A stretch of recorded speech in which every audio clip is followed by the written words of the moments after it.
जो आप सभी का डाउटनेट पर बात कर रहे हैं बेटा जी। यहाँ पर किसकी हमारा अध्याय चल रहा है, कौन सा? वनस्पति जगत, जो स्टार्ट किया था हमने, जिसका सिर्फ एक ही लेक्चर हुआ था। ठीक है, आज क्या पढ़ने वाले बच्चों? आज हम वनस्पति जगत का जो वर्गीकरण है उसकी बात करेंगे, है ना। उसके बारे में हम डिस्कस करेंगे। यानी आज बहुत सारी चीजें हम पढ़ने वाले, ढेर सारी चीजें हम पढ़ने वाले हैं। ठीक है, लेकिन एक चीज रह गई थी अभी, अगर आपको याद आ रहा हो। क्या रह गया था? देखिए मैंने आपको, अच्छा लास्ट में क्विज आएगा, पूरा अटेंड करिएगा तभी चीज समझ में आएगी। देखिए मैंने आपको वनस्पतियों के बारे में बताया, यानी प्लांट्स के बारे में बताया, पादपों के बारे में बताया और उनके कुछ लक्षण बताए थे। अगर आपको याद आ रहे हो, याद है क्या लक्षण बताए थे? देखिएगा जरा। मैंने बोला वनस्पति जगत के कुछ लक्षण थे, वनस्पतियों के कुछ लक्षण थे, पादपों के कुछ लक्षण थे। जैसे ये बहुकोशिकीय होते हैं, यस। ये यूकैरियोटिक होते हैं, यस, ये हम जानते हैं। इनमें वृद्धि अनिश्चित होती है, ये मैंने आपको बताया। निश्चित नहीं होती, अनिश्चित होती है। कोई शाखा बड़ी है, कोई छोटी है, कोई बहुत बड़ी है, कोई बहुत छोटी है। इनमें निम्न स्तर की संवेदनशीलता होती है, यस। गरम गरम कुछ लगाओ, क्या ये हट जाते हैं? नहीं, इनमें संवेदनशीलता होती है लेकिन बहुत ही निम्न स्तर की। इनमें कोशिका भित्ति सेल्यूलोज की बनी होती है, ये मैंने आपको बताया था। सेल्यूलोज क्या होता है? एक कार्बनिक पदार्थ होता है या एक कार्बोहाइड्रेट होती है जो कई सारे ग्लूकोज के अणुओं से मिलकर बना होता है। सेल्यूलोज जो इनकी कोशिका भित्ति में मिलता है, याद रखिए। फिर उसके बाद मैंने बताया ये स्वयपोषी है। स्वयपोषी यानी अपना स्वयं का पोषण बना रहे हैं, यानी ये ऑटोट्रॉफ है, यानी ये प्रकाश संश्लेषी, प्रकाश संश्लेषण करके, फोटोसिंथेसिस करके ये अपना भोजन बनाते हैं। ये हमने बात करी थी। हमने बोला ये स्थल पर भी मिलते हैं और ये जल में भी मिलते हैं। स्थलीय भी होते हैं, जलीय भी होते हैं, ये भी हमने देखा। हमने बोला कि ये अपने फूड को, अपने भोजन को स्टोर करते हैं। याद रखना, भूल मत जाना, इंपॉर्टेंट है। कई बच्चे याद ही नहीं रखते हैं। 9वीं 10वीं कक्षा की ये चीज है, भूल जाते हैं। क्या? प्लांट्स, पेड़ पौधे, वनस्पति, पादप, ये अपने भोजन को स्टोर करते हैं किस रूप में? स्टार्च। संचित का मतलब स्टोर करना। अब जिन्होंने पिछला लेक्चर नहीं देखा उनको समझ में नहीं आएगा। स्टार्च भी क्या है? एक प्रकार का कार्बोहाइड्रेट है जो लगभग 300 के आसपास ग्लूकोज के अणुओं से मिलकर बना होता है एक स्टार्च का अणु। ये मैंने आपको बताया था। फिर मैंने आपको बताया कि भैया इनमें लैंगिक और अलैंगिक, लैंगिक और अलैंगिक दोनों प्रकार का जनन पाया जाता है। किसमें? आपके पेड़ पौधों में, यानी वनस्पतियों में। यहां तक हमने देखा था लास्ट में। और लास्ट में मैंने छोड़ा था, पिछले लेक्चर में मैंने आपको बोला था एक और लास्ट, आखिरी, सबसे महत्वपूर्ण लक्षण किसका? वनस्पति जगत का। और वो था क्या? कि इनमें पीढ़ी एकांतरण पाया जाता है। क्या? पीढ़ी एकांतरण पाया जाता है। अब आप बोलेंगे सर ये पीढ़ी एकांतरण क्या होता है? इसको देखो बेटा, अंग्रेजी में बोलते हैं alternation of generation. Alternation of generation, पीढ़ी एकांतरण। ठीक है, फाइनल सी बात आप मेरे से पूछेंगे सर क्या है? सर का है ये? सर का है? पीढ़ी एकांतरण का होता है? चलो आप मुझे बताओ, पीढ़ी का मतलब तो समझ में आता ना, पीढ़ी यानी आगे आने वाली, फ्यूचर में बनने वाली संतान हमारी क्या कहलाती है? पीढ़ी। अब जैसे मैंने बोला मोना नहीं बोला, मैंने बोला क्या? मेरी होने वाली संतान क्या कहलाएगी? मेरी अगली पीढ़ी, है ना। ऐसे ही मैं अपने माता पिता की क्या था? अगली पीढ़ी था। ठीक है, मेरे माता पिता अपने माता पिता की क्या थे? अगली पीढ़ी थे। ठीक है, तो अब मेरे से जो आगे आने वाली जो पीढ़ी है, जो बच्चे पैदा होंगे वो मेरी पीढ़ी कहलाएंगे। फिर उनके जो बच्चे पैदा होंगे वो उनकी पीढ़ी कहलाएंगे। यानी एक के बाद एक जो जीव आ रहे हैं जनन करके, वो उस जीव की क्या कहलाते हैं? पीढ़ी कहलाते हैं, जनरेशन कहलाते हैं। ये तो सिंपल सी बात है, पीढ़ी समझ में आती है ना। आगे फ्यूचर में, भविष्य में आने वाली संतान क्या कहलाती है? पीढ़ी कहलाती है। ठीक है सर, समझ में आ गया। अब मैं आपसे एक सिंपल सा प्रश्न पूछता हूं। ये एक पीढ़ी का मतलब तो समझ में आ गया। एकांतरण का मतलब एक के बाद दूसरा, दूसरे के बाद तीसरा। जब चीज अलग अलग होती है एकांतरित कहलाती है। ठीक है, अभी अगर नहीं समझ में आया नो टेंशन, मैं आपसे एक सिंपल सा प्रश्न पूछता हूं। बच्चों मुझे बताओ, मेरे से अगली पीढ़ी क्या आएगी? चूहा, हाथी, बिल्ली, कुत्ता, शेर, बकरी, कौन आएगी? मेरे से अगली पीढ़ी कौन पैदा होगी? आप बोलेंगे सर कैसी बात कर रहे हैं, मजाक कर रहे हैं क्या? मनुष्यों से जो अगली पीढ़ी आएगी वो मनुष्य होएगी। मैंने कहा क्या बात है, मनुष्यों से मनुष्य पैदा हो रहे हैं। ठीक है जी, बहुत अच्छी। फिर वो जो मनुष्य आएगा उससे भी आगे क्या पैदा होंगे? सर मनुष्य। गाजर गोभी थोड़ी ना पैदा हो जाएगी। फिर मनुष्यों से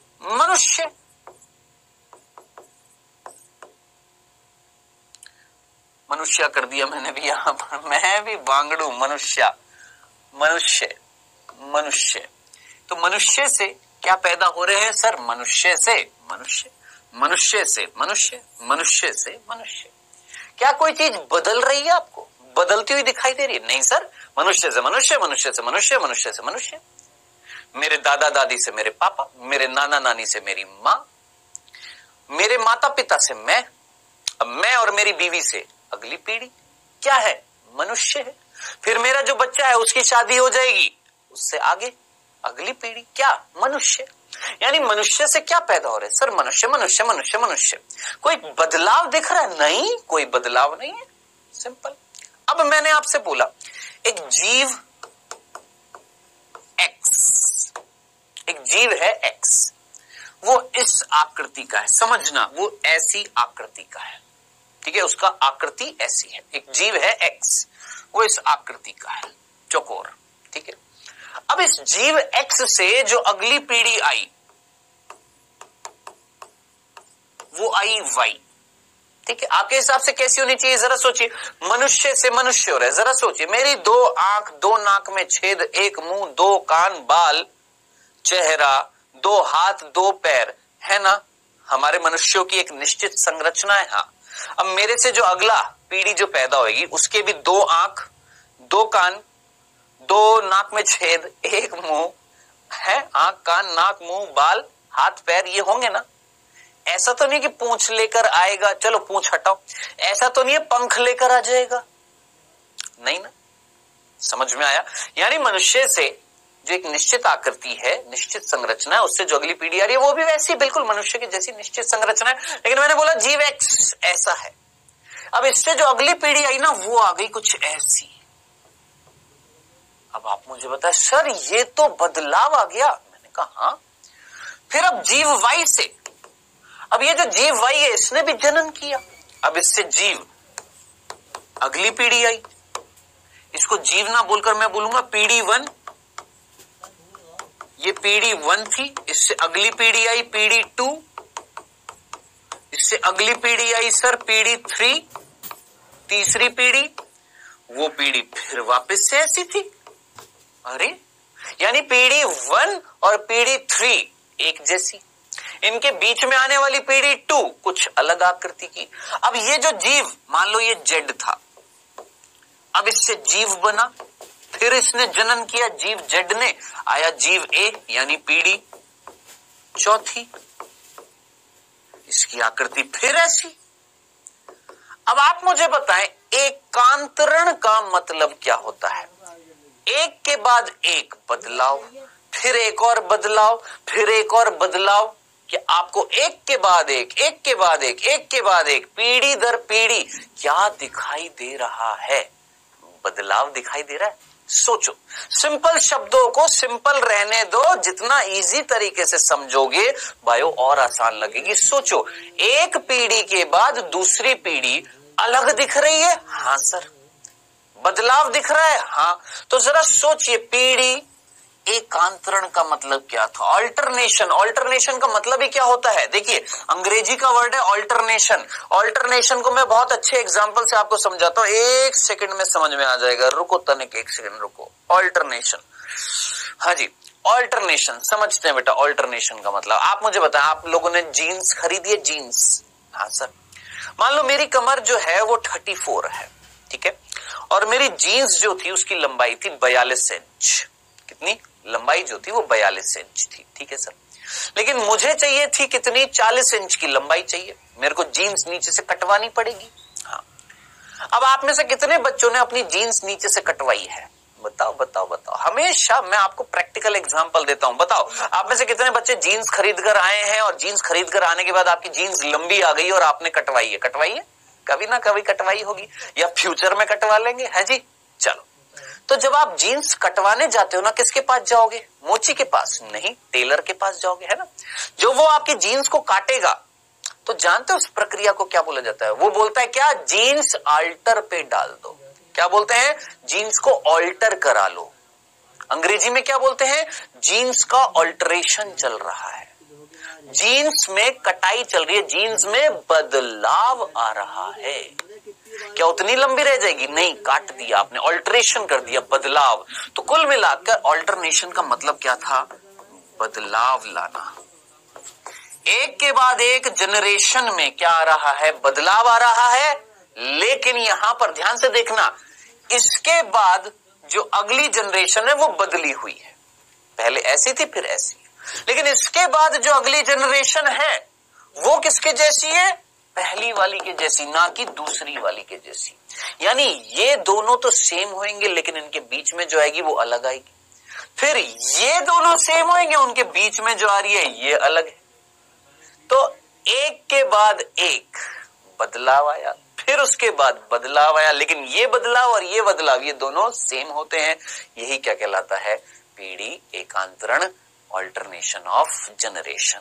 तो मीनिंग समझना है बेटा, रटना नहीं है, समझना। ठीक है, अब आप बोलेंगे ठीक है सर ये तो समझ में आ गया, ऑल्टरनेशन ऑफ जनरेशन का मीनिंग समझ में आ गया। एक के बाद जो दूसरी पीढ़ी है वो अलग है, पहली पीढ़ी से दूसरी पीढ़ी अलग है, और दूसरे के बाद जो तीसरी पीढ़ी है वो दूसरे से अलग है, लेकिन तीसरी और पहली सेम है। फिर चौथी पीढ़ी जो है वो तीसरी से अलग है लेकिन वो दूसरे के जैसी है।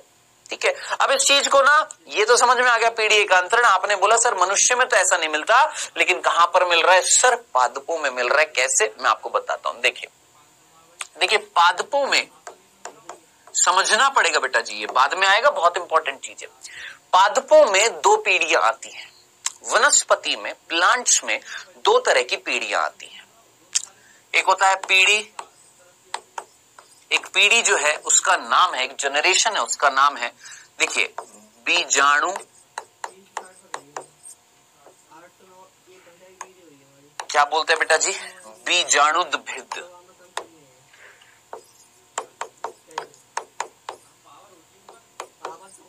बीजाणुद्भिद। ठीक है, एक और पीढ़ी होती है उसको हम बोलते हैं युग्मकोद्भिद।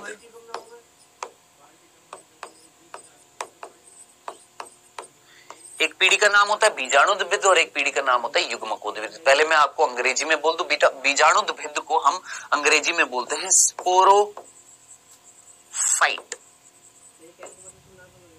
ठीक है, और युग्मकोद्भिद को हम बोलते हैं अंग्रेजी में गैमेटोफाइट।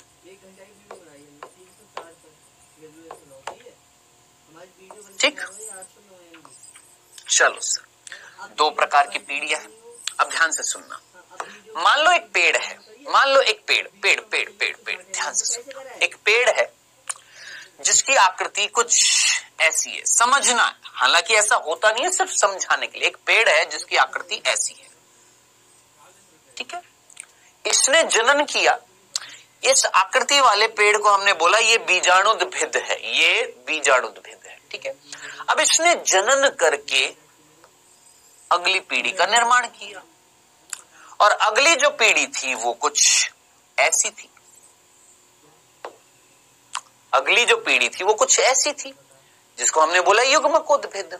ठीक है, अब ये युग्मकोद्भिद आगे चलकर वापस से क्या बनाएगी? बीजाणुद्भिद। अब आप मुझे बताएं, एक पीढ़ी से दूसरी पीढ़ी आ रही है, सेम टू सेम, अलग? सर अलग। फिर इससे वापस से ही आएगी, इससे वापस से ही आएगी, इससे वापस से ही आएगी। तो जरा सोच समझकर मुझे बताएं क्या चल रहा है? एक पीढ़ी से दूसरी पीढ़ी, फिर दूसरी से वापस से जो अगली पीढ़ी है ऐसी, फिर उससे फिर अगली ऐसी, फिर उससे अगली ऐसी, फिर उससे अगली ऐसी, फिर ऐसी। ये क्या चल रहा है? ऑल्टरनेशन चल रहा है, बदलाव आ रहा है। ये नहीं आ रहा है पीढ़ी दर पीढ़ी, पीढ़ी दर पीढ़ी, पीढ़ी दर पीढ़ी, क्या आ रहा है? सर बदलाव आ रहा है। यही बदलाव क्या कहला रहा है बेटा जी? आपका ऑल्टरनेशन ऑफ जनरेशन, पीढ़ी एकांतरण। कहीं ना कहीं पादपों के जीवन काल में दो प्रकार की पीढ़ियां आ रही हैं, एक बीजाणुद्भिद है और एक युग्मकोद्भिद है। बीजाणुद्भिद युग्मकोद्भिद में बदलता है, युग्मकोद्भिद बीजाणुद्भिद में बदलता है। स्पोरोफाइट से बनता है गैमेटोफाइट, गैमेटोफाइट से बनता है क्या? स्पोरोफाइट। यही प्रक्रिया क्या कहलाती है?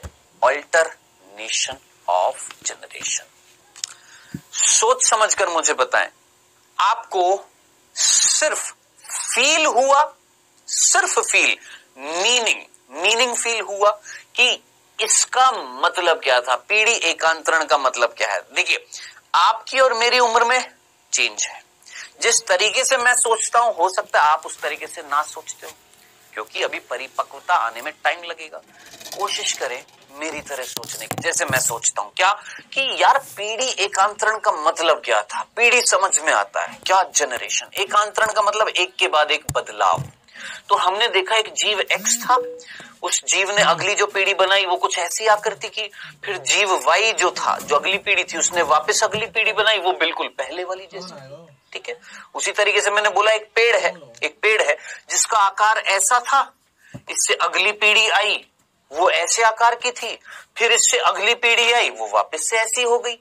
तो ये जो बदलाव आ रहा है, ये जो एकांतरित रूप से चेंज आ रहा है, इसी को ही हमने क्या बोला है, पीढ़ी एकांतरण।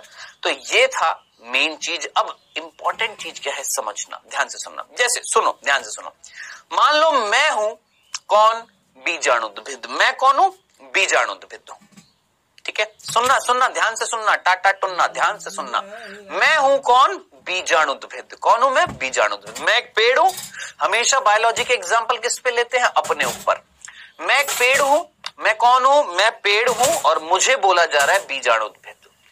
कब बोला जाता है बीजाणुद्भिद, ध्यान से सुन लीजिएगा। इंपॉर्टेंट चीज क्या है यहां पर कि बीजाणुद्भिद मुझे कब बोला जाएगा, जब मेरे शरीर की कोशिकाएं, मेरे शरीर की कोशिकाएं कैसी होती हैं, द्विगुणित होती हैं। कैसी होती हैं, द्विगुणित होती है। अब ये मत पूछना सर द्विगुणित क्या होता है, ये मैं आपको कई दफा समझा चुका हूं, कई बार बता चुका हूं। द्विगुणित का मतलब, मीनिंग कई बार बता चुका हूं। सेल चैप्टर में भी समझाया था, कोशिका विभाजन में भी समझाया था। द्विगुणित का मीनिंग याद रखना, ठीक है।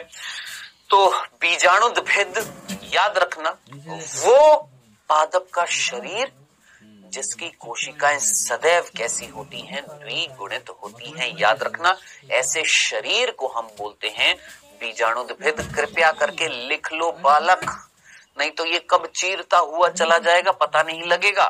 ठीक है, कंसंट्रेशन से सुनिएगा जो चीज मैं आपको बता रहा हूं। क्या, मैं एक पेड़ हूं और मेरी जो कोशिकाएं हैं वो कैसी हैं, द्विगुणित हैं। तो ऐसा शरीर हमेशा क्या कहलाएगा, बीजाणुद्भिद। डनाडन डन, ठीक है। अब मेरे से अगली पीढ़ी आई, मेरे से अगली पीढ़ी आई, ठीक है सर। अगली जो पीढ़ी आई है उसका शरीर की कोशिकाएं कैसी मिल रही है सर, अगुणित मिल रही है, अगुणित मिल रही है। ये जो अगली पीढ़ी आ रही है ये है युग्मकोद्भिद, यानी मेरे से मान लो ये पीढ़ी आई।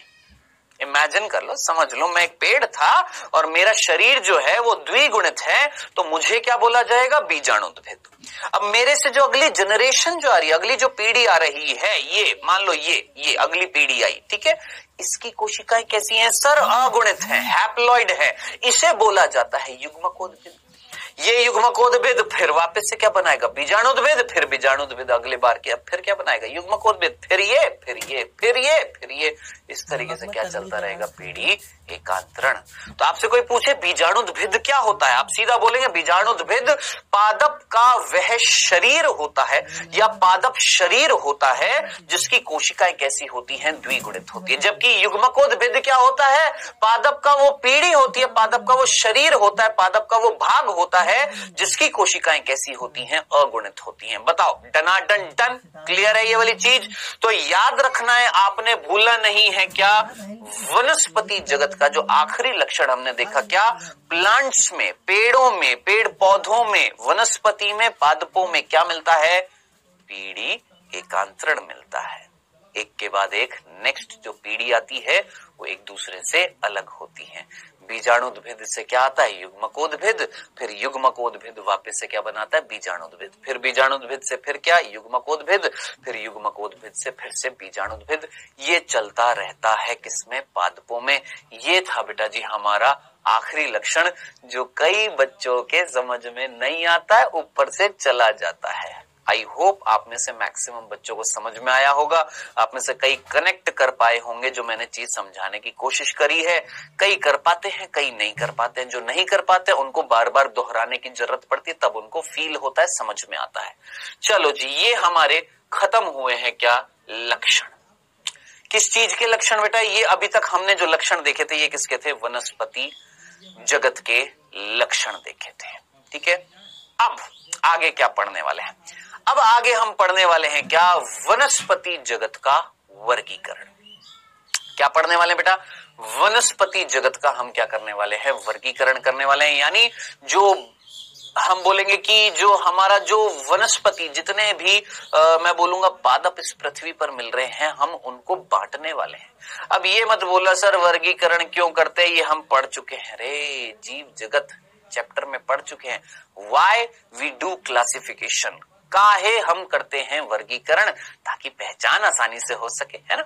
तो देखिए बेटा जी, यहां पर जितनी भी इस पृथ्वी पर वनस्पति मिल रही है उसका क्या करना पड़ेगा? वर्गीकरण करना पड़ेगा। अब साहब किसने किया? ध्यान से सुनना। एक वैज्ञानिक थे जिनका नाम मैं बताने से पहले मैं आपको बताऊंगा। आप में से कितने बच्चों ने टॉफी खाई है? आप बोलेंगे सर कैसी बात करें, बिना टॉफी खाए जीवन असंभव है ना, बोलेंगे ना। एक एक बच्चे ने कभी ना कभी कैसे ना कैसे टॉफी तो जरूर खाई है। ठीक है, अब मैं एक टॉफी का नाम लेने वाला हूं, मुझे बताना कितने बच्चों ने वो टॉफी खाई है। क्या आपने इक्लेयर नाम की कोई टॉफी आती है, खाई है? बताओ खाइए कभी इक्लेयर टॉफी? इक्लेयर खाइए। जिन्होंने खाई है उनको याद होगा, हाँ कुछ चॉकलेटी आती थी, इतनी सी छोटी सी इक्लेयर्स आती थी। हमारे टाइम पे ना 1 रुपए की 2 मिलती थी, फिर धीरे धीरे वो 1 रुपए की 1 हो गई थी। बाद में पता नहीं अब 1 रुपए की 1 है कि 2 की 1 है, खाए हुए जमाना हो गया। लेकिन इक्लेयर्स की टॉफी आती है। तो बेटा इक्लेयर टॉफी से याद रखना, कौन? इक्लेयर नहीं, आइक्लर।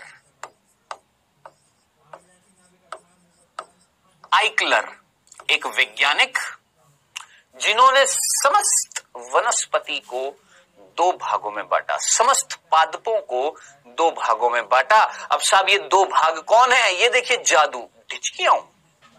कितने भागों में बांटा? 2 भागों में, एक क्रिप्टोगेमस और एक फिनेरोगेमस। कितने भागों में बांटा इन्होंने?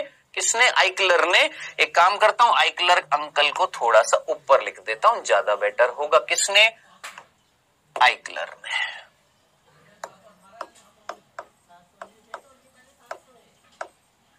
आइक्लर अंकल ने वनस्पति जगत को, प्लांट किंगडम को 2 समूह में बांटा, एक क्रिप्टोगेम्स और एक फिनेरोगेमस। क्रिप्टोगेमस और फिनेरोगेमस। आप बोलोगे सर ये क्रिप्टोगेमस क्या होता है, फिनेरोगेमस क्या होता है?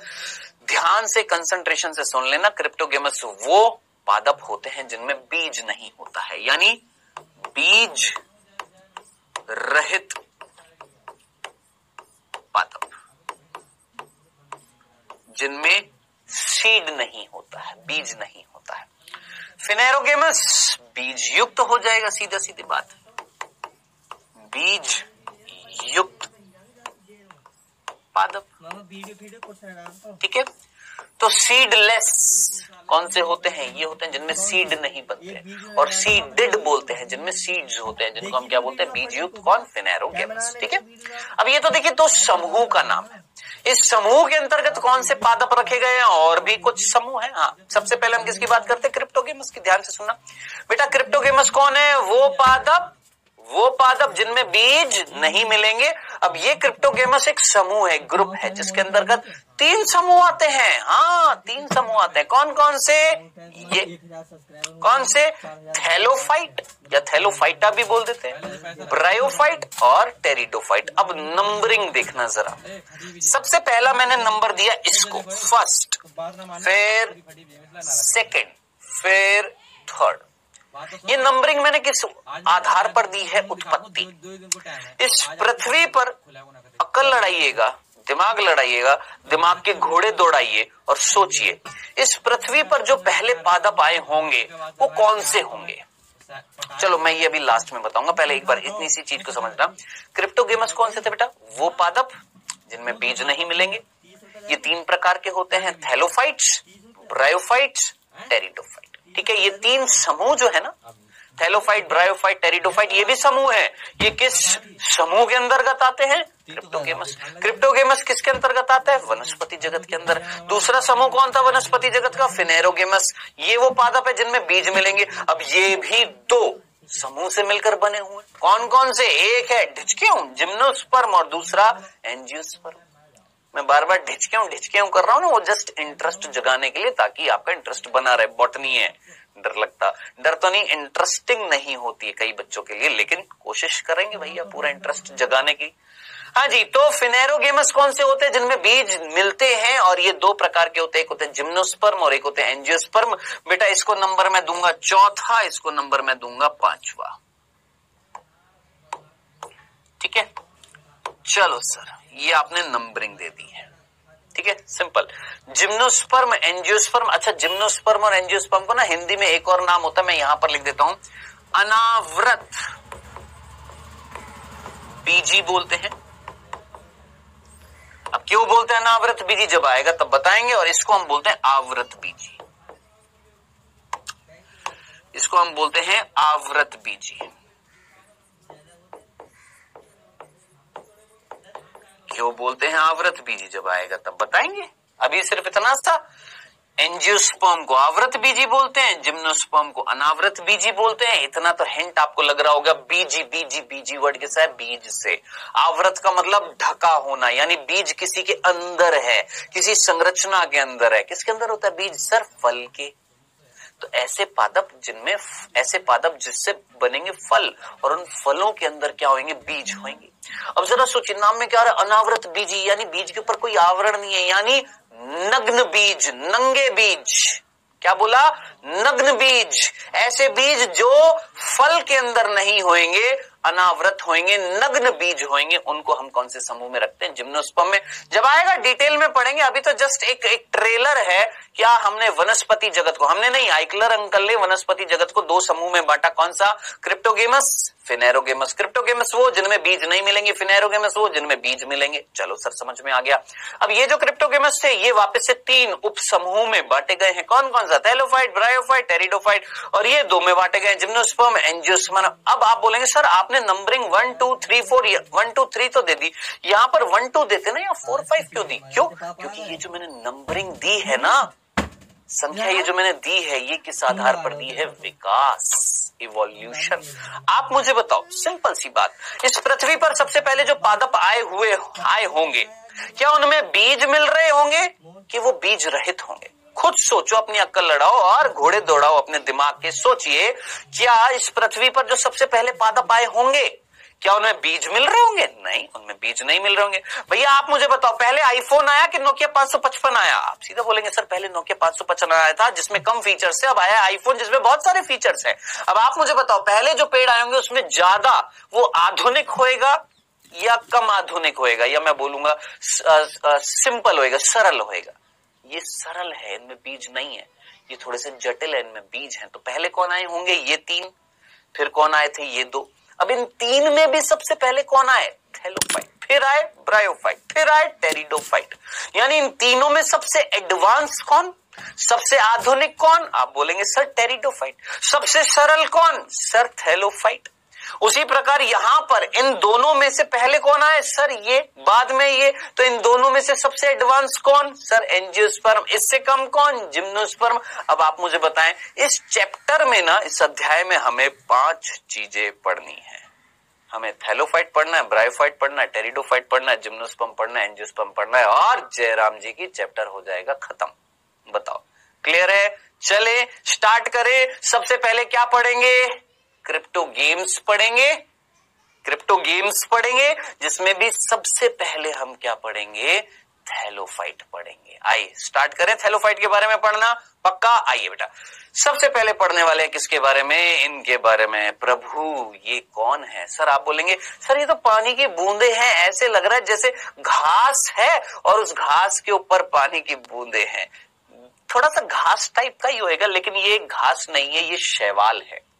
ये कौन है मेरे भाई? ये शैवाल है। और ये जो थैलोफाइट जो शब्द है ना, थैलोफाइट, थैलोफाइटा एक समूह है जिसके अंतर्गत कौन आती है? शैवाल आती हैं। याद रखना, किसको रखा जाता है? एल्गी को रखा जाता है, शैवालों को रखा जाता है। आइए बढ़ते हैं बेटा जी, यहां पर हम पढ़ेंगे थैलोफाइट के सामान्य लक्षण। अब कृपया करके अपनी कॉपी और पेन उठा लीजिए और धनाधन लिखते जाइए जैसे जैसे मैं चीज आपको बताता जा रहा हूं। सबसे पहला बिंदु, प्राचीनतम पादप आपसे अगर पूछा जाए, प्राचीनतम पादप कौन से होते हैं, आपसे पूछा जाए प्राचीनतम पादप कौन से होते हैं, आप सीधा बोलेंगे सर थैलोफाइट। जिसके अंतर्गत किसको रखा गया है? थैलोफाइट समूह के अंतर्गत किसको रखा गया है? शैवालों का। आप पूछेंगे सर ये थैलोफाइट का मतलब क्या? अभी बताऊंगा, सब आएगा, A to Z चीज आएगी, सब कुछ आएगा। तसल्ली रखो, थोड़ा पेशेंस रखो, सब कुछ आएगा, लेकिन पहले सुनो तो सही, है ना। तो सबसे पहली चीज ये प्राचीनतम पादप है, ठीक है सर, समझ में आ गया। आपने 5 समूह बताया, thallophyte, bryophyte, pteridophyte, gymnosperm, angiosperm, जिसमें थैलोफाइट, ब्रायोफाइट, टेरिडोफाइट ये क्या थे? क्रिप्टोगेम्स थे जिनमें बीज नहीं थे। जिम्नोस्पर्म, एंजियोस्पर्म ये वो थे कौन? फिनेरोगेम्स थे जिनमें बीज थे। अब इन 5 में से सबसे पहले कौन आए? थैलोफाइट। फिर कौन आए? ब्रायो, फिर टेरिडो, फिर जिम्नो, फिर एंजियो। सबसे प्राचीनतम पादप कौन? थैलोफाइट। खत्म, इतनी सी बात है, सिंपल सा था। चल दूसरा बिंदु, ध्यान से सुनना, बिंदु दर बिंदु चीजें लिखती जानी है। सबसे पहला क्या था? ये प्राचीनतम पादप है, ठीक है सर, समझ में आ गया। अब आप बोलेंगे सर इस समूह में किसको रखा गया? मैंने बोला इस समूह में शैवाल आती है। अब ना मैं आपसे एक प्रश्न पूछता हूं, शैवाल जिसको हम एल्गी बोलते हैं, ये बेटा कितने जगत में आया है ये शब्द शैवाल? कहीं और भी आई है शैवाल? किसी और जगत में भी शैवाल आई है? दिमाग लगाओ, सोचो। अभी तक हम कितने जगत पढ़ चुके हैं? सर 3 पढ़ चुके थे, चौथा चल रहा है। सर हमने मोनेरा जगत पढ़ा, क्या मोनेरा जगत में कोई शैवाल थी? याद करो, मोनेरा जगत में कोई शैवाल थी? यस, नील हरित शैवाल। याद करिए, कुछ नाम आया था? हाँ सर आया था, मोनेरा जगत में साइनोबैक्टीरिया को नील हरित शैवाल बोला था, ठीक है। प्रोटिस्टा आपको याद आ रहा है? डाइएटम याद आ रहा है? मैंने आपको बोला था डाइएटम, डाइनोफ्लेजिलेट, याद आ रही है ऐसी चीजें? या सूना सूना कर दिया, डाइनोफ्लेजिलेट, युग्लिनोइड्स जो स्वपोषी थे, जो प्रकाश संश्लेषी थे, ये भी क्या है बेटा? ये भी शैवाल हैं।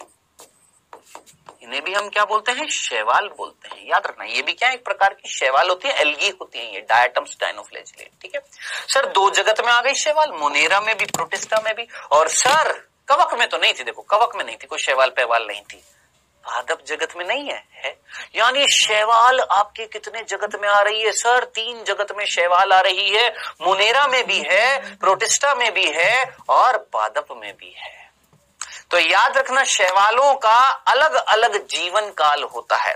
देखिए अब जरा सोचिए, नील हरित शैवाल इन शैवालों से अलग कैसे थी? सर नील हरित शैवाल जो है वो स्वपोषी तो थी, प्रकाश संश्लेषण तो कर रही थी, लेकिन वो प्रोकैरियोटिक थी, ठीक है, नहीं थी। सोचिए, याद करिए। सर ये जो शैवाल जो थी, इनकी कोशिका भित्ति में थोड़ा सा अंतर था। सर डायटम्स की कोशिका भित्ति में सिलिका था, सर डाइनोफ्लेजिलेट की कोशिका भित्ति में सेल्यूलोज और कुछ और लिग्निन, याद आ रहा? कुछ था। हाँ सर यहां पर था, अलग थी दोनों। एकल कोशिकीय थी, सर एकल कोशिकीय थी, यूकैरियोटिक थी, ठीक है सर। क्या यहाँ पर कोई बीजाणुद्भिद युग्मकोद्भिद, मैंने आपको कुछ बताया? ऐसा कुछ मिल रहा था यहाँ पर बीजाणुद्भिद युग्मकोद्भिद? नहीं। लेकिन यहाँ पर जो ये जो शैवाल जो इस जगत में रखी गई है, किसमें? वनस्पति जगत में। इन शैवालों को यहाँ पर क्यों रखा गया? क्योंकि इनमें कहीं ना कहीं इनकी पीढ़ी एकांतरण मिल रहा है। क्या मिल रहा है? पीढ़ी एकांतरण। और पीढ़ी एकांतरण किसका फीचर है, किसका लक्षण है? सर पादपों का। क्या यहाँ पर मोनेरा जगत में कोई पीढ़ी एकांतरण था? नहीं, ये तो प्रोकैरियोट थी, लेकिन फिर भी शैवाल बोला क्योंकि खाना बना रही है। क्या यहाँ पर पीढ़ी एकांतरण था था? नहीं, स्वपोषित ही खाना बना रही थी। यहाँ पर पीढ़ी का अंतरण हाँ है, इसीलिए कौन से जगत में आई है? पादप। क्या कर रही है सर? ये भी प्रकाश संश्लेषण कर रही है। तो शैवाल 3 जगत में आ रही है, लेकिन तीनों में अलग अलग अंतर था, इसलिए अलग अलग जगत में रखा गया, लेकिन आ तो 3 जगत में रही है। तो बेटा जी याद रखना, वनस्पति जगत में, पादप जगत में शैवालों को कौन से समूह में रखा जाता है? थैलोफाइटा में रखा जाता है या थैलोफाइट्स में रखा जाता है। ये सिंपल सी बात मेरे ख्याल से आपको समझ में आ गई होगी। चलें आगे, कंफ्यूजन तो नहीं है पक्का? आइए, कितने बिंदु हो गए हैं सर? 2 बिंदु हो गए हैं। चलो जी, बहुत अच्छी बात। 2 नहीं, इसी के साथ यहां पर एक और चीज बता देता हूं। देखो इस समूह में किसको रखा गया? एल्गी, या एल्गी तो हम अंग्रेजी में बोलते हैं, इंग्लिश में क्या बोलते हैं बेटा जी? सॉरी, इंग्लिश में तो हम एल्गी बोलते हैं, हिंदी में क्या बोलते हैं सर? शैवाल बोलते हैं। ठीक है, यही का यही मैं आपको एक इंपॉर्टेंट बिंदु यही बता दूं। चलो मैं तीसरे बिंदु में बताता हूँ। तीसरा बिंदु दर बिंदु चीजें याद रखती जानी है। ठीक है, अब ध्यान से सुनना। देखो, थैलोफाइट के अंदर शैवाल आ रहे हैं, यस आ रहे हैं। तो थैलोफाइट का अध्ययन क्या कहलाएगा? थैलोफाइट का अध्ययन क्या कहलाएगा? सीधा बोलेंगे सर, थैलोलॉजी कहलाएगा। आपसे कोई पूछे थैलोलॉजी क्या है? सर, थैला लेकर जा रहे थे अंकल, उन्होंने अध्ययन कर लिया, ये थैलोलॉजी नहीं रे। थैलोलॉजी यानी थैलोफाइट का अध्ययन। सिंपल, ठीक है। अब इसी बिंदु में ध्यान से सुनना। आपने बोला सर थैलोफाइट में तो शैवाल आती है, शैवाल आती है, और शैवाल तो अलग अलग जगत में भी आती है। पर्टिकुलरली शैवालों का अध्ययन क्या कहलाता है? तो शैवालों का जो अध्ययन होता है उसके लिए 2 बिंदु याद रखना। शैवालों के अध्ययन को याद करिए, ये मैंने आपको स्टार्टिंग में बताया था जब ये हमारा कोर्स चालू हुआ था। स्टार्टिंग में क्या? फाइकोलॉजी। याद आ रहा है? कितने बच्चों को याद आया? याद आया, इसलिए मैंने बोला था। सोचो मैं क्या चाहता हूं, आपका नीट में सिलेक्शन ना, और मुझे पता है कैसे कराना है। क्या मैंने स्टार्टिंग में वो जो logy logy logy logy logy logy logy कई सारी एजी ओजी लॉजी सुनोजी वो सारी जो बताई थी याद करिए, क्या किसी चैप्टर में अलग से ऐसे? नहीं ना। लेकिन मैंने आपको क्यों बताई? क्योंकि उन लॉजीज का संबंध किसी ना किसी चैप्टर में तो निकलेगा। जैसे यहां पर निकला क्या? फाइकोलॉजी क्या थी? शैवालों का अध्ययन। अच्छा, एक और चीज, शैवालों का अध्ययन जो होता है बेटा, उसको फाइकोलॉजी के साथ साथ एक और नाम दिया जाता है, वो बहुत सिंपल सा, एल्गोलॉजी।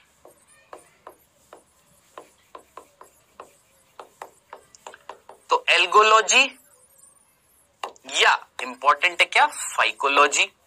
ये है शैवालों का अध्ययन, और पर्टिकुलरली थैलोफाइट का अध्ययन थैलोलॉजी।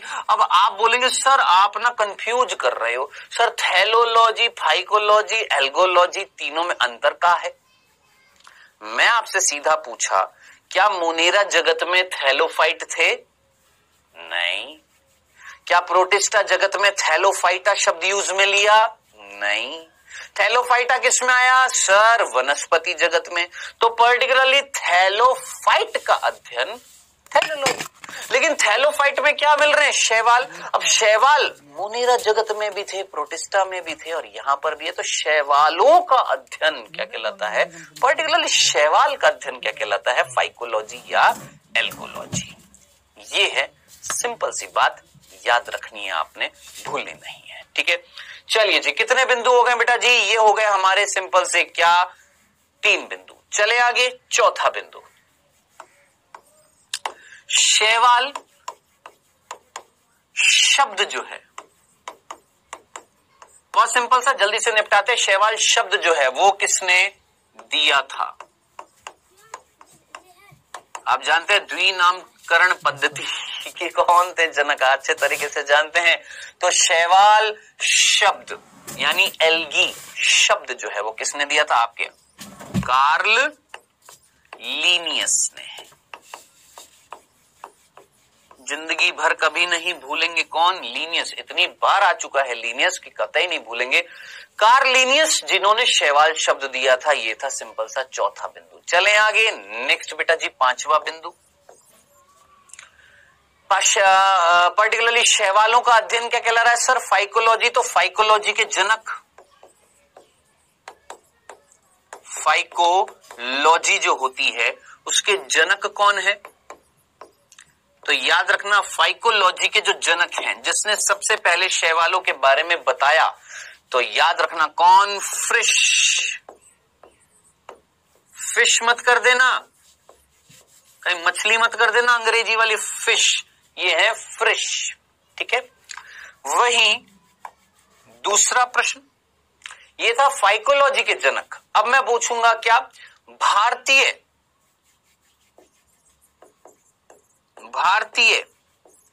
फाइकोलॉजी, भारतीय फाइकोलॉजी के जनक कौन है? तो बेटा जी भारतीय फाइकोलॉजी के जनक याद रखना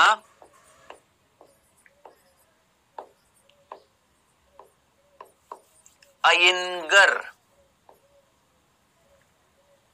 ये आपके साउथ इंडियन थे, बोलते ना अय्यर्स जो होते हैं हमारे साउथ इंडियंस होते हैं, अय्यर्स होते हैं, ऐसी एक कास्ट होते हैं अयंगर। ठीक है, तो अयंगर वैज्ञानिक थे जिन्होंने सबसे पहले इंडिया में शैवालों का अध्ययन किया, जिसे हम भारतीय फाइकोलॉजी के जनक बोलते हैं। ठीक है, अब आप मुझे बताएं यहां से यहां तक इन 5 बिंदुओं में कोई ऐसा बालक ऐसी बालिका जिसको समझ में नहीं आया?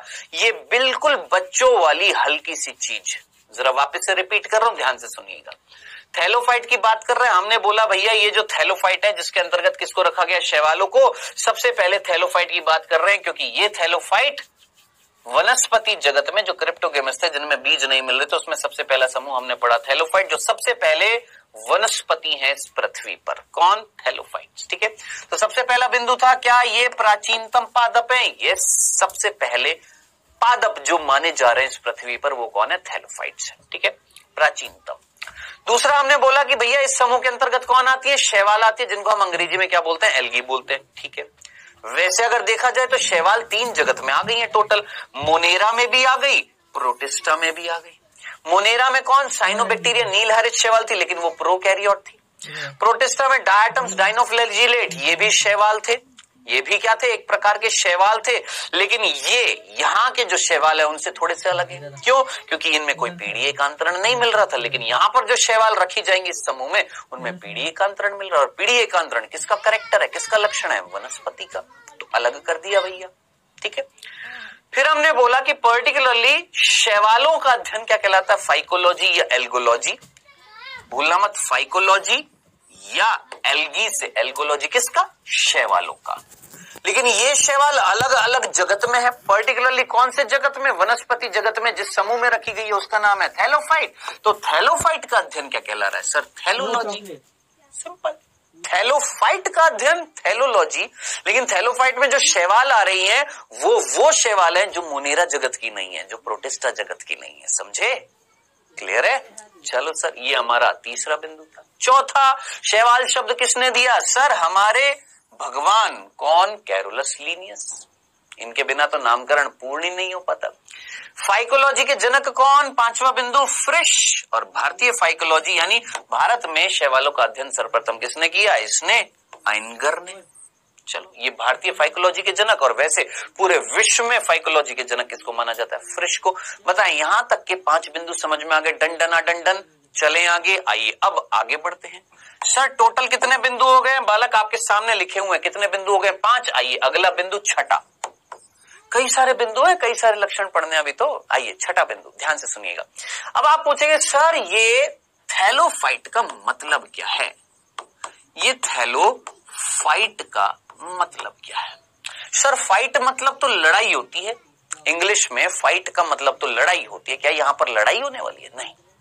देखिए, ये फाइट वर्ड जो है ये आया है फाइटा से। फाइटा से, और फाइटा वर्ड का मतलब होता है प्लांट्स, यानी पादप, यानी वनस्पति। ठीक है, ये थैलो वर्ड कहां से आया है? बेटा ये थैलो वर्ड आया है किससे? एक शब्द जिसका नाम है थैलस। और थैलस वर्ड को, थैलस का मतलब क्या होता है? हाँ, अब आपको समझ में आ जाएगा। आप में से कितने बच्चों ने देखा है थैला?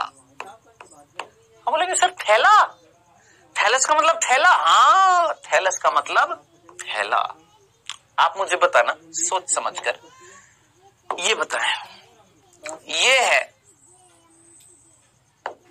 एक थैला जिसके अंदर कुछ भर दिया मैंने, थैला है ना, है कि नहीं है, थैला है, इसके अंदर कुछ भर दिया, ठीक है सर। अब मैं आपसे पूछता हूं, ध्यान से सुनिएगा, एक्चुअली थैला क्यों बोला है, थैले का मतलब क्या है यहां पर, ध्यान से सुनिएगा, समझिएगा, इतनी सी बात को समझना पड़ेगा आपको, ध्यान से सुनिए।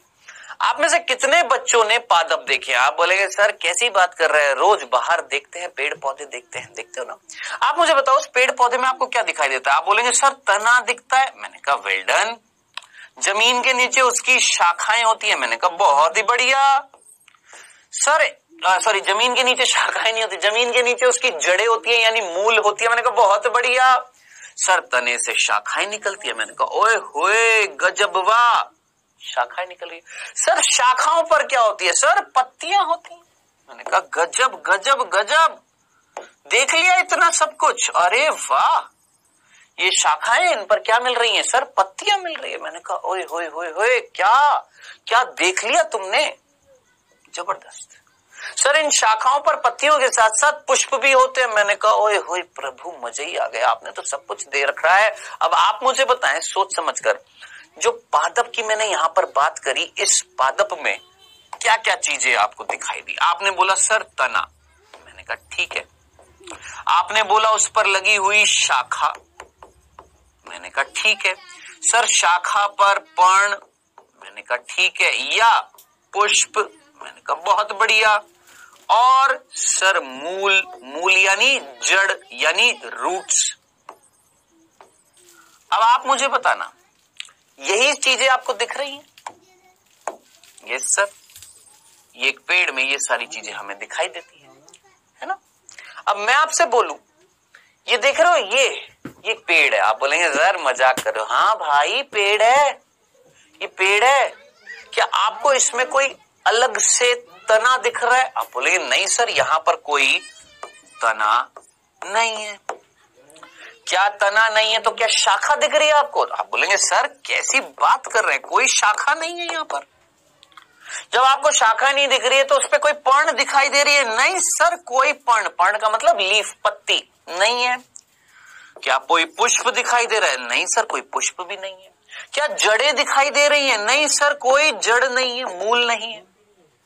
तो बेटा एक ऐसा पादप, ध्यान से सुनना, एक ऐसा पादप जो इन संरचनाओं से नहीं बना होता, जस्ट एक थैले नुमा एक संरचना होती है, थैले के समान संरचना होती है, जो नहीं होती है विभेदित। वर्ड क्या बोला मैंने? विभेदित। विभेदित का मतलब किसी चीज में भेद करना, बोलते ना, विभेद प्रस्तुत करो, विभेदीकरण करो, डिफरेंशिएट करो, अलग करो, यानी कहीं ना कहीं ये सारी संरचना एक दूसरे से क्या थी? अलग अलग थी। अब जरा सोचिए, अगर ये इस पेड़ में मिल रही है तो हमने बोला ये पेड़ विभेदित है, किसमें? तने में। ये पेड़ विभेदित है, किसमें? शाखाएं मिल रही है। ये पेड़ विभेदित है, किसमें? पर्ण मिल रही है, पुष्प मिल रहा है, मूल मिल रही है। यानी ये पेड़ जो था ये विभेदित था, डिफरेंशिएटेड था, बटा हुआ था इन भागों में। लेकिन यहां पर ये नहीं बटा हुआ, एक थैलेनुमा संरचना है, और ऐसी थैलेनुमा संरचना को हम नाम देते हैं थैलस। ऐसी थैलेनुमा संरचना को हम नाम देते हैं थैलस, और उसी थैलस से शब्द आया है थैलो। तो ऐसे पादप जो थैलेनुमा संरचना दर्शाते हैं, जिनका शरीर नहीं बटा होता इन भागों में, उनको हम बोलते हैं थैलोफाइट। तो अब चाहता तो मैं आपको देखो सीधा सीधा इनका सिंपल सा मीनिंग बता देता, क्या कि थैलोफाइट वो होते हैं जिनका शरीर जो होता है वो तने में, पुष्प में, पर्ण में, शाखा में, मूल में बटा हुआ नहीं होता। ये थोड़ा सा ना फिर इंटरेस्टिंग सी चीज नहीं लगती, बड़ी ना बोरिंग सी लगती। इंटरेस्टिंग तो लगाना है, समझाना है, ताकि आपको एक एक चीज समझ में आए। तो बेटा जी ये सिंपल सी बात मैंने आपको समझाई, अब इसको सिंपल तरीके से सुनो। क्या थैलोफाइट क्या होते हैं? सर शैवाल होते हैं। कौन से शैवाल होते हैं? एक ऐसे पादप का शरीर जो विभाजित नहीं होता है, विभेदित नहीं होता है, डिफरेंशिएटेड नहीं होता है, अलग अलग नहीं होता है। किससे? तने में, शाखा में, पर्ण में, पुष्प में, जड़ में इस तरह की संरचनाएं नहीं मिलती है। ऐसा थैलेनुमा संरचना वाला शरीर किसका? शैवालों का। क्या कहलाएगा? थैलोफाइट कहलाएगा। डन डना डन डन। ये था बेटा जी इसका मीनिंग। चले, ये था बेटा छठा बिंदु, याद रखना। चले आगे, आइए सातवां बिंदु। चलो भैया सातवां बिंदु, कह रहा है बहुत सिंपल, ये जो थैलोफाइट होती है यानी इसके अंदर जो शैवाल रखी गई हैं, ये सभी जलीय होते हैं। कैसे होते हैं बेटा? ये सारे के सारे कैसे होते हैं? ये जलीय होते हैं, जल में मिलते हैं। अब आप बोलेंगे सर जल में मिल रहे हैं, जल भी हमारे दो प्रकार के होते हैं, एक लवणीय और एक अलवणीय। अब ये मैं बार बार नहीं बताऊंगा क्योंकि ये मैं आपको पहले भी बता चुका हूं, कई बार बता चुका हूं। समुद्र का जो जल होता है समुद्र का, वो कैसा होता है? लवणीय होता है, जबकि नदी, तालाब, झरने ये सारे कैसे होते हैं? भूमिगत जल जो होता है वो कैसे होते हैं? अलवणीय होते हैं, जिसको हम स्वच्छ जल भी बोल सकते हैं, साफ पानी भी बोल सकते हैं। ठीक है, समझ में आ गया? अब आप पूछेंगे सर ये कौन से जल में मिलती हैं? तो बेटा जी याद रखना है, ये सभी दोनों जल में मिलती है, दोनों प्रकार के जल में मिलती है। ये सभी दोनों प्रकार के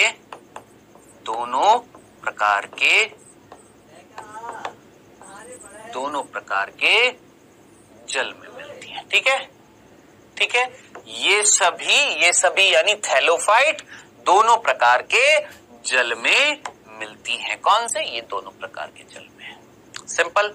चलें आगे। अब आगे बहुत इंपॉर्टेंट चीजें। चलिए सर ये तो था हमारा 7वां बिंदु, अब 8वें बिंदु पर आते हैं बेटा। अब 8वां बिंदु जो है ना ये बहुत इंपॉर्टेंट है, प्रभु ध्यान से सुनना। 8वां बिंदु बहुत इंपॉर्टेंट है। अब हम यहां पर देखने वाले हैं इनका माप और आकार। क्या देखने वाले हैं? माप और आकार देखने वाले हैं। जैसे हमने बोला थैलोफाइट है, इसके अंदर कौन आ रही है? शैवाल। आपने बोला ठीक है। जैसे मनुष्य जो है एक प्रकार के जीव है, ऐसे थैलोफाइट भी एक प्रकार के जीव।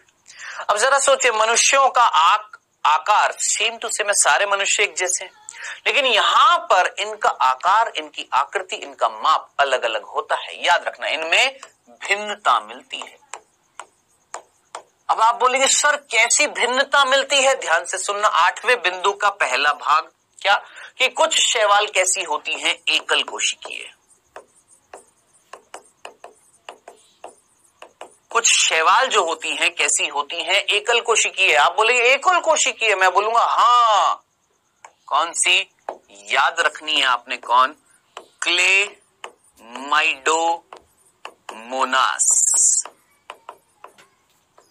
क्लेमाइडोमोनास और क्लोरेला। ये जो दो उदाहरण मैंने यहां पर लिखे हैं, याद रखना, भूल मत जाना। क्लेमाइडोमोनास, क्लोरेला, ये क्या होती है बेटा जी? एकल कोशिकीय शैवाल होती है। जरा सोचिए, एकल कोशिकीय शैवाल। इमेजिन करो आप क्या पढ़ रहे हो? सर वनस्पति जगत, प्लांट्स। हमने पहला लक्षण क्या पढ़ा था वनस्पति जगत का? क्या कैसी होती है? बहुकोशिकीय होती है, यूकैरियोटिक होती है। याद आ रहा है? एकल कोशिकीय होती है। यस। कुछ पेड़ ऐसे जो एकल कोशिकीय होती है। यस। कुछ वनस्पति ऐसी जो एकल कोशिकीय होती है, जैसे क्लेमाइडोमोनास, क्लोरेला। ये क्या है सर? ये शैवाल है, थैलोफाइट में आती है। थैलोफाइट किस में आता है? आपका वनस्पति जगत के अंतर्गत आता है। तो यस, भिन्नता मिल रही है किसमें? माप आकार में एकल कोशिकीय आती है इसमें। चलिए, और सर कॉलोनी भी बनाती हैं। अब आप बोलेंगे सर कॉलोनी का मतलब? देखो ये मैं पहले भी बता चुका हूं। कॉलोनी जैसे मैंने बोला, ध्यान से सुनना, इसका बहुत इंपॉर्टेंट उदाहरण है नीट 2016 में प्रश्न पूछा गया है। याद रखना, नीट 2016 में कॉलोनी कौन बनाती है? उदाहरण बताएं तो उदाहरण बहुत इंपॉर्टेंट है, याद रखना। वॉल्वॉक्स, भूल मत जाइएगा। वॉल्वॉक्स याद रखिएगा बच्चे, भूल मत जाइएगा। वॉल्वॉक्स एक शैवाल है, एक शैवाल है। याद रखना, वॉल्वॉक्स एक शैवाल है जो कॉलोनी बनाकर रहती है। अब आप पूछेंगे सर कॉलोनी का मतलब? देखो ये एक वॉल्वॉक्स है, एकल कोशिकीय है। सुनना, वॉल्वॉक्स भी कैसी है? एकल कोशिकीय। आप बोलेंगे सर जब ये एकल कोशिकीय है वॉल्वॉक्स, तो आपने कॉलोनी क्यों लिखा? सुनना, देखिए क्लेमाइडोमोनास, क्लोरेला ये तो एकल कोशिकीय थे, लेकिन कैसे थे? मुक्त थे, मुक्त यानी फ्री थे। अब देखिए ये वॉल्वॉक्स है, ये क्लेमाइडोमोनास है,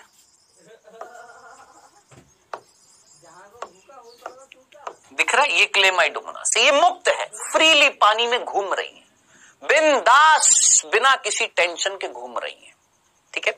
लेकिन ये कौन है सर? ये वॉल्वॉक्स है।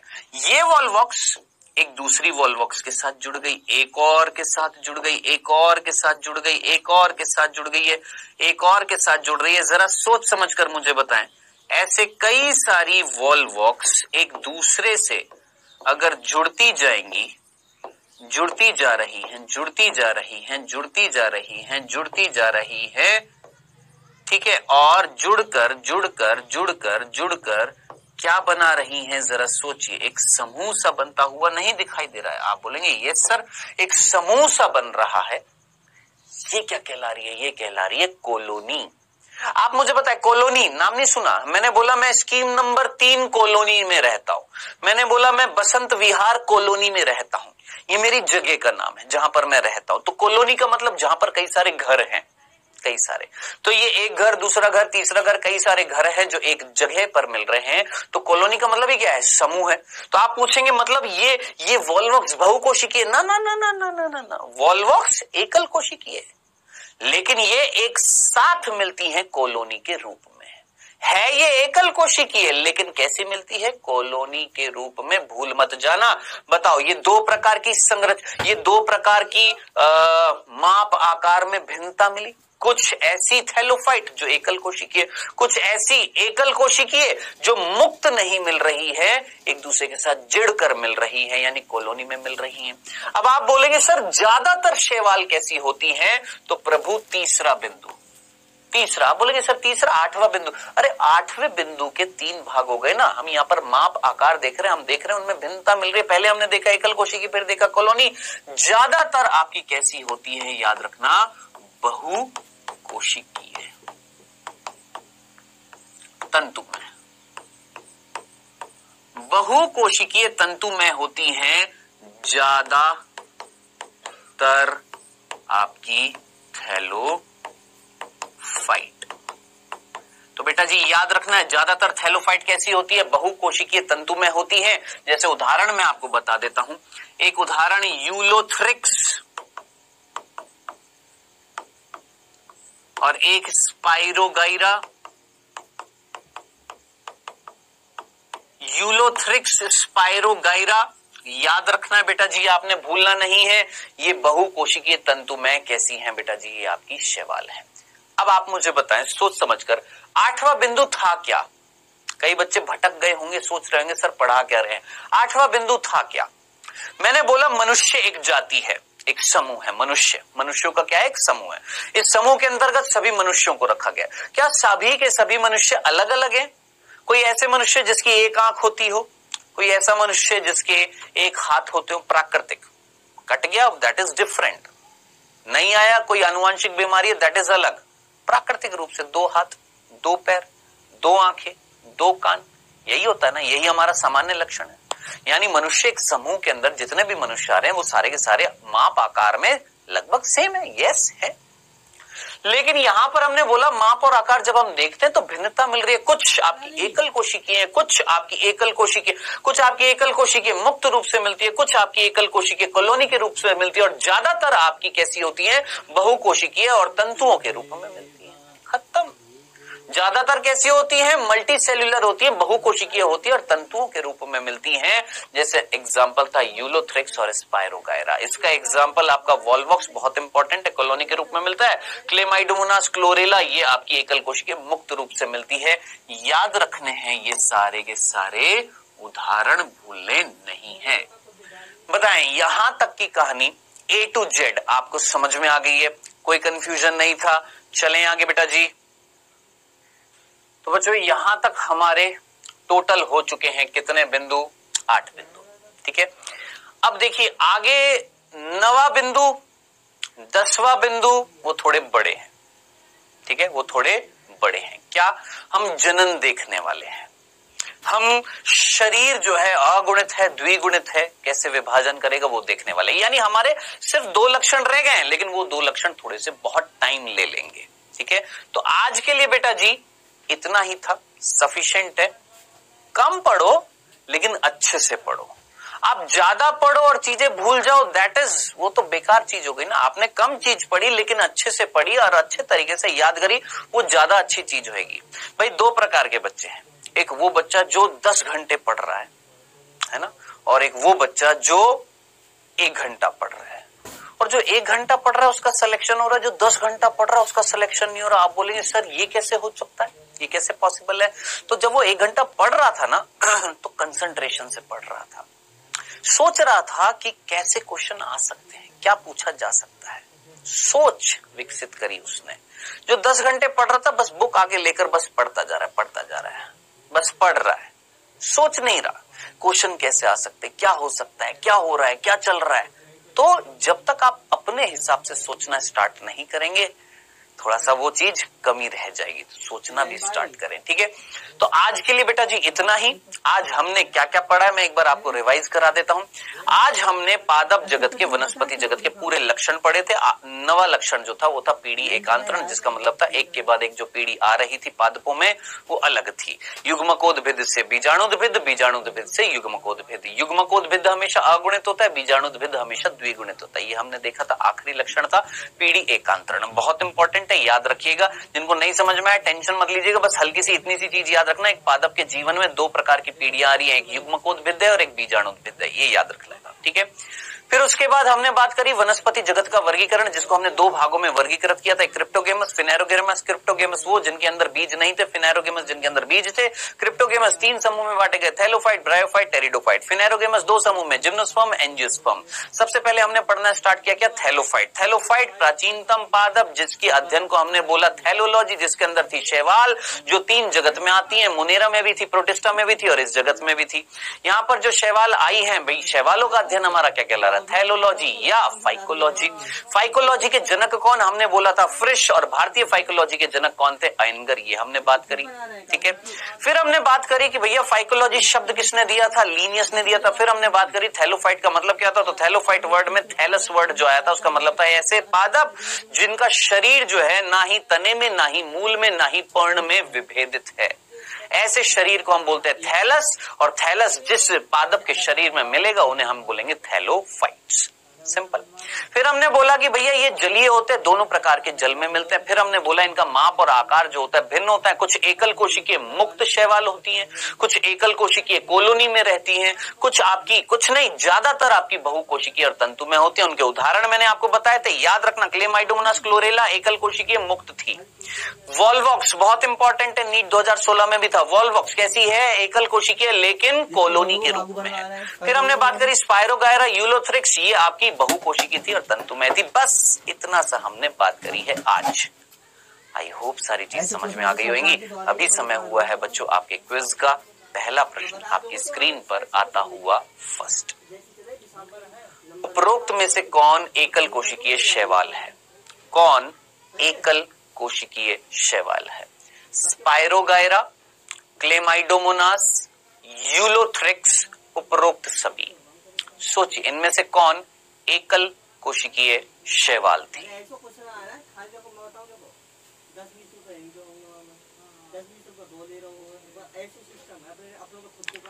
दूसरा प्रश्न बच्चों, निम्न में से किस समूह को फेनेरोगेमस में रखा गया है, यानी निम्न में से ये कौन से समूह हैं जिसको फेनेरोगेमस के अंतर्गत रखा गया था।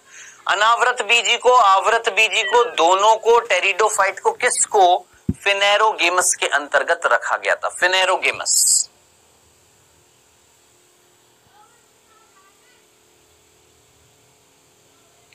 चलिए जी कर लिया, समय हो गया है। आइए देखते हैं बेटा, पहला प्रश्न था बच्चों हमारा सिंपल सा, इनमें से कौन एकल कोशिकीय शैवाल है। देखिए यूलोथ्रिक्स और स्पायरोगायरा मैंने आपको बोला था कैसी है, ज्यादातर आपकी कैसी थी, बहुकोशिकीय थी, तंतु में थी, ये दोनों बहुकोशिकीय थी। चलो सर ये दोनों तो हो गए नहीं, उपरोक्त सभी पॉसिबल है नहीं, सीधा सीधा आंसर कौन, क्लेमाइडोमोनास। दो ही तो बताई, क्लेमाइडोमोनास, क्लोरेला कैसी होती है बेटा जी, एकल कोशिकीय होती है, बताओ, सिंपल सा था। चलिए जी, दूसरा प्रश्न, इनमें से किस समूह को फेनेरो गेम्स के अंतर्गत रखा गया था? अब फेनेरो गेम्स या फेनेरो, आप बोलेंगे सर यहाँ पर गेम्स लिखा हुआ है, फेनेरो गेमस बोल दो, फेनेरो गेम्स बोल दो, एक ही चीज है। फेनेरो गेमस के अंतर्गत कौन आ रहे थे? बीज युक्त कौन थे आपके? जिम्नोस्पर्म भी थे और एंजियोस्पर्म भी थे। जिम्नोस्पर्म को हमने बोला अनावृत बीजी, एंजियोस्पर्म को बोला हमने आवृत बीजी, दोनों को रखा जा रहा था किसके अंतर्गत? फेनेरो गेम्स। लेकिन आंसर क्या हो गया? ये सी। आंसर क्या है? सी। क्यों? दोनों ए और बी। खत्म। बताओ, इतनी सी बात थी। तो ये था बेटा जी आज का लेक्चर। आई होप सारी चीजें समझ में आई होंगी। अब नेक्स्ट लेक्चर में जब हम मिलेंगे तो इसी की बात करेंगे, थैलोफाइट्स की जो लक्षण रह गए हैं वो पढ़ेंगे और फिर थैलोफाइट का वर्गीकरण देखेंगे। हरी शैवाल, भूरी शैवाल, लाल शैवाल, इतना मैंने हिंट दे दिया, एक बार पढ़कर आइएगा, बहुत मजा आने वाला है। ठीक है, तो मिलेंगे बेटा जी नेक्स्ट लेक्चर में। Bye bye.